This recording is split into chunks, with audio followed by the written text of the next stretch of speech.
presented by Anshu Bala Music.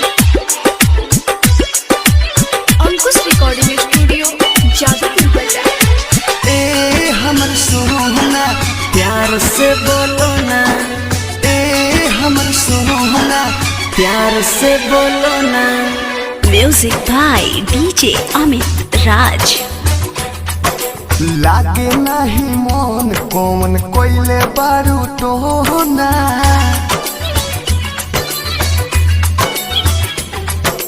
लागे नहीं मन कौन कोइले बारू टोना।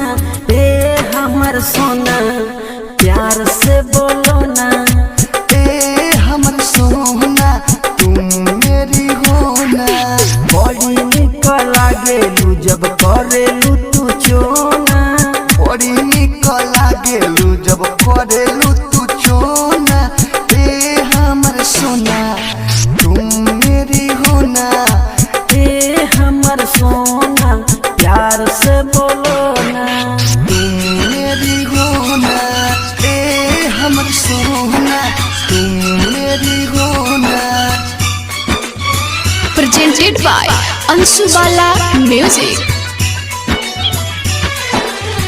छुप छुप मिलल बड़ी याद आवे, तोहरा सिवाना कुछ न भावे। बानी हम बेचैन चैन नहीं मिलेला, फोटो ताहर चुमी जब होई अकेला, फोटो तोहर चुमी जब होई अकेला। तोहरे के खोजी जब बैठिले कोना,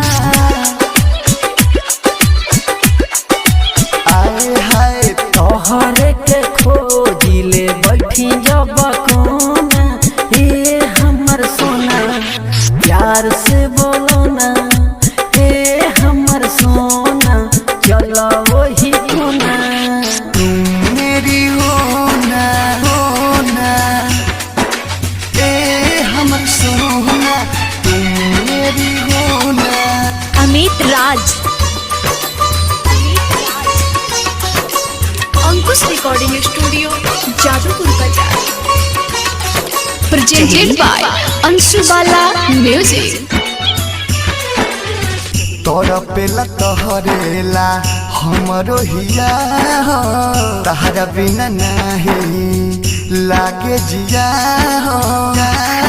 ओहे राज बहबर ना होता रे सबर, धनु धर्मेंद्र के बन जा तू लभर, मुकेश मुरारी के बन जा तू लभर। विदेशी लाल यादव के ई दिल से खेलो ना,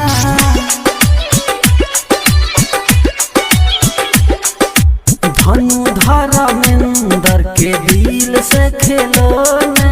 ए मेरी सोना प्यार